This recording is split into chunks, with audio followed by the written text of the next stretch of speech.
have these two truths, right? Like reality as we perceive it, and then ultimate reality, right? And that we are so profoundly separated from that ultimate truth that it is that we are in a state of mass psychosis.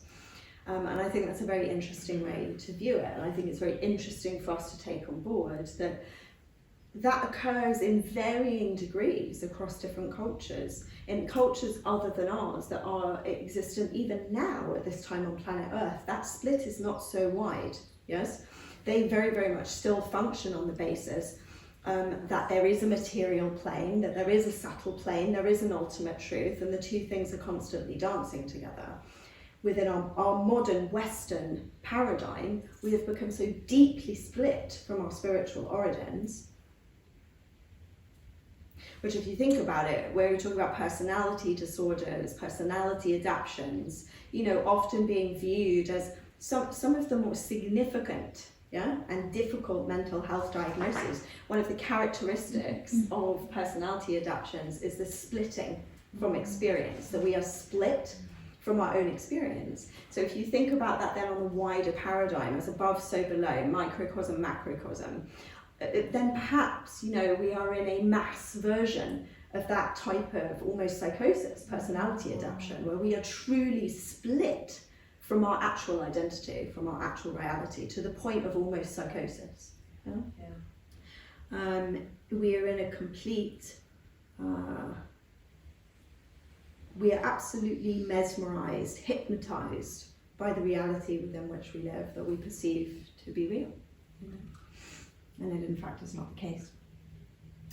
Reality is seen as empty. So within non-dualism, this reality, this material plane, is seen as empty. But emptiness is not to be confused with nothingness. Right? So that's also an important definition within the Tantric view. In the traditions that preceded Tantra, it was seen, the dualistic approach was very much a very much a yogic approach actually, was that through samadhi, yeah, through these transcendent meditative states, you would realize ultimate reality, and you would realize that this is in fact all empty, it's maya, it's an illusion, it's a dream, and it was a dream that was meant to be transcended. In Tantra, it's not that simple. In Tantra, we make the return, whereby we realize that everything is inherently empty, appearances are not as they seem, and yet, of course it is real, for it is right here, and I am, yes? And it is all an expression of that divine reality. So the material world, as we perceive it, is not to be negated, it just has to be clearly seen. It has to be understood as it truly is, rather than through the lens of delusion, right? So, you know, this perceived reality and everything is not empty as in it is nothingness, it is meaningless, quite the opposite. Everything is imbued with more profound meaning than we could ever begin to imagine, because every single thing, every particle seen and unseen is grace, dancing, performing, right? Is the art of eternity at play.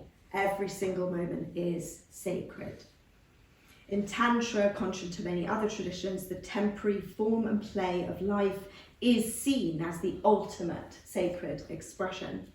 Leela means the divine play, or my preferred translation is the cosmic dance. Right? So essentially that ocean, yes, of consciousness that quantum physics now identifies is everything that we see, yeah, is just that ocean dancing, waves rising and falling, forms, yeah, appearing and disappearing endlessly. It just dances eternally and appears, you know, as you and me and all the things that we see, all things seen and unseen. Within Kashmiri Tantra, aesthetic rapture. So what does that mean? That means the absolute wonder, the absolute awe of the sheer majesty and beauty of it all. Aesthetic rapture. is seen as one of the highest spiritual states. You know, the Kashmiri Tantras in particular, the original Tantricas, they were often creatives, craftsmen, artists in all their varying forms, and they viewed the world as art, you know, as the ultimate creative expression, and that they viewed our appreciation, right, of the aesthetics as being one of the highest states. It was not to be transcended, it was something to be reveled in endlessly. Pure ecstatic reveling at the sheer wonder of life itself, at the artistry of consciousness, is viewed as one of the highest states of experience within Indic Tantra. The Buddha's revelatory and radical teaching was Anatman. So let's just take a minute, hang on. So, emptiness. What do we mean by emptiness? I just want to qualify that it's like I wouldn't be the best person to teach emptiness because, you know, my experience of emptiness is pretty peripheral, you know. I would not say that I have experienced emptiness in its total profundity, although I've had little blinks and glimpses perhaps. But, you know, I couldn't get Geshe-la here, so I'll do my humble best. But in the simplest sense, what do we mean when we say that everything is empty? Not meaningless, not nothingness, but is empty. Well, we mean that everything is empty of permanence, for one. Nothing sustains eternally. Everything dies and dissolves, everything changes, merges from one into the other. Even the things that seem most concrete, most solid, right? I mean, think about it. Even this building will sustain longer than we will. We are very fragile. Yeah? We're very, very fragile. And even the things that seem so solid and impenetrable and sturdy are in fact empty of permanence and substantiality. All of these bricks, all of these blocks will ultimately be cracked, weathered, worn, broken down, turned back to dust, returned to the earth, and whereby the energy from which they were once made will be alchemized in her womb again and become something else. So everything is empty of permanence. Everything is empty of separateness. No one thing exists without another. And in Buddhism, they talk about this as not to be confused with codependency, but the terminologies that are used are codependent origination or interdependent origination, right? That no one thing can exist without another. So what do we mean by that? Well, I mean, take one of these blocks. These blocks seem to be inspiring me today. Like, how many different substances is one of these slabs made up from? Where did it come from in the earth? Yeah? How was it affected by wind and water? Compressed likely over thousands of years, probably made up of the bodies of different dead animals and insects, different types of rock, each of those rocks made up of different types of chemical mineral composites. Yes? If you were to take all of those little component pieces apart, the slab would not exist. And indeed the slab, you know, it's a what would we call it? It's a tile. We call this a tile. Yes, but it's only because we place a label on it that we see it as an individual finite entity, right? Tile. And yet if it wasn't cut in that shape and it wasn't laid on the floor, we may not call it a tile. So then its identity becomes more questionable, right?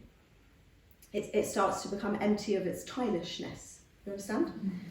And then if you were to grind it down, even though it would actually be made of the same substance, we might call it something else. We might call it dirt or sand. So we would then give it another name, you know. And then if you were to extract each of its composite materials, and take them back to their origin, well, we might see likely actually hundreds of different component parts, and all those 100 component parts are ultimately what come together to create the pile of sand or dirt that ultimately come together to form this solid thing that we call a slab, which we cut into a rectangle and then we ultimately call a tile, as though it were just some simple object. Ah, tile. And yet, just here, in this thing that we call tile, that we are walking across without even thinking about on a daily basis, there are, thousands of invisible things that have come together to allow tile to simply come into being and to be known to us, and the simplest of things, like one of my favourites, how is it that today I don't have a Luro here? Like, Luro, like you take something very, very benign, very basic, like a Luro, yes? And this is where, idea of what is spiritual and what is not spiritual begins to be ruptured. We begin to be invited to a different view of life, yes? It's just a Luro. I wipe my arse with it, right? It's like, but what is it? Does the Luro intrinsically exist in and of its own accord? Start to take it apart, right? Well, one, before the paper is cut into that specific shape, yes, and wound around a little tube, would it be called Luro? No. It's not a Luro until we give it a specific form and we give it a label, and now we know how to identify that object. But in fact, you have, likely trees, plants, are what that is really made of. And they are made of sunlight, essentially. They're made of sunlight and water, yes? And carbon dioxide and oxygen, yes? And 1,000 other unnamed things. And all of those things had to be present for that tree to come into existence, and that tree to then be cut down and pulped to turn into the paper. Yes, that would then become a simple thing you pay no attention to, that you just wipe your bum with, and we think it's just a Luro. But actually, nothing is just one thing. No thing exists independently from anything else, including you, right? You are made up of the stardust, right, that existed at the beginning of time, or at least within this stretch of the cycle. You are literally made of the stardust of the Big Bang. You have water in your body that has flowed through the Amazon and down the Alps. You are made up of the air that I breathed out yesterday. In fact, if I'm not wrong in recalling, I do believe that it is actually a statement of fact to say that within our body, at any one given moment, we contain particles within our own body from every single living being who has ever lived or will live. You are made of Shakespeare and Julius Caesar and Cleopatra and Patrick Swayze and Lady Gaga and me and so on and so on and so on and so on, and Tony Blair and Saddam Hussein and people you have admired and people that you have hated. You are made of them. And they are made of you, Nothing is truly separate. We are constantly in motion. Our bodies are continuously renewing, replenishing, dying and being reborn. You are not a static form, yes? Your cells are constantly replacing themselves. Your physical body around 1 year from now is physically not the body you had a year ago, and yet appearances are deceiving. Yes? You are not static. You are not independent from anything else. When you eat a tomato, you eat sunlight. You eat the sun, and it becomes a part of your body, of your bones, of your liver, of your kidneys. Yes? And everything is empty in a sense that even the qualities with which we perceive it to have, they are in fact an illusion. They are in fact empty. So let's take this cushion this cushion has Kinesia has like a very distinct texture.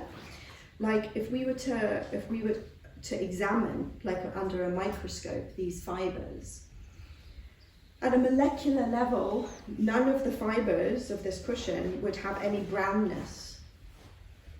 So where is the brownness? Where's the brown?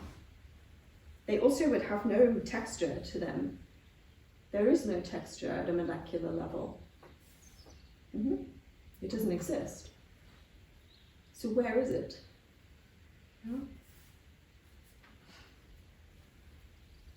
None of these particles are black.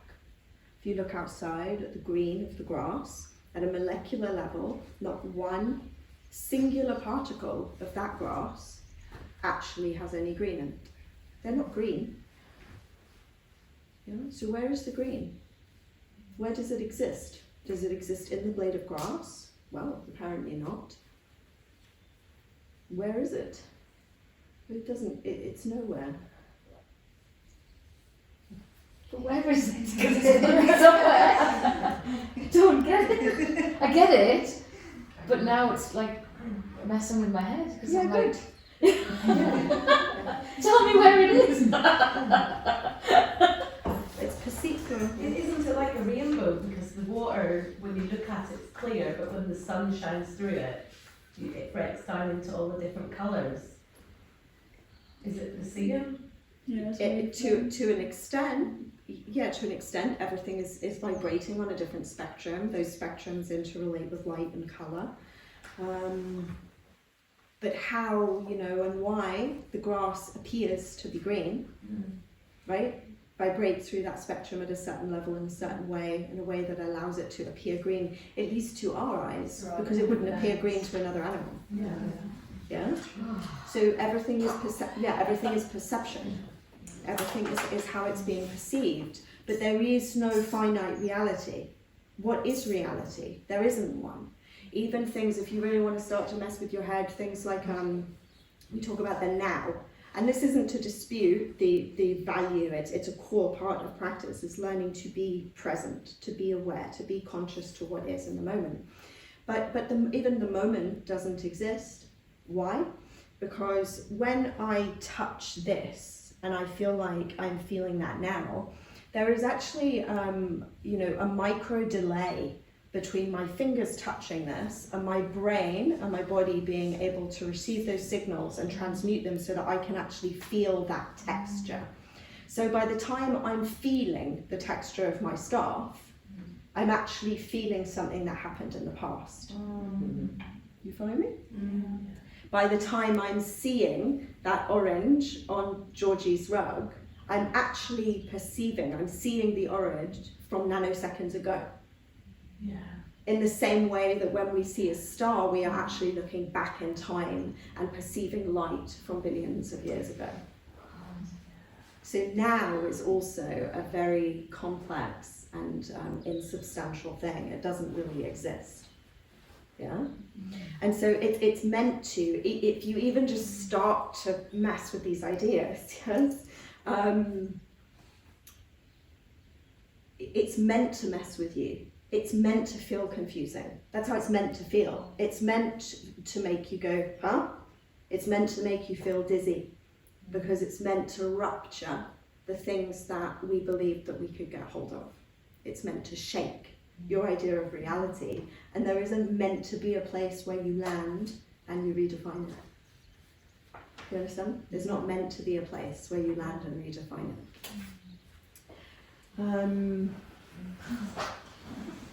So then going forward, the Buddha's revelatory and radical teaching, other than emptiness, and it's really important for you guys to understand that when the Buddha taught this and taught emptiness, it's said that people in the audience screamed and covered their ears, right? That it was so obliterating to the ego, that it was so deeply rupturing to the teaching of the time that they couldn't tolerate it, right? And the Buddha's revelatory and radical teaching, alongside emptiness, was what it is referred to as anatman, right? So atman is soul, and soul was very signature to the yogic teachings of the time and the spiritual teachings of the time. Knowing the soul, right, the transcendent self, was considered to be a peak state. And the Buddha taught that everything was empty and impermanent, including the soul. Anatman, non-soul, that there is no soul. Now, the way that this teaching is often misperceived is that the idea that the Buddha was saying that the soul doesn't exist. That is not the way that I understand the teaching of Anatman, and it's not the way that some of my teachers and colleagues understand that teaching, but you will sometimes hear it taught that way, right? My understanding of Anatman is simply that the soul too is empty. The soul very much exists. There is this essential self, right? This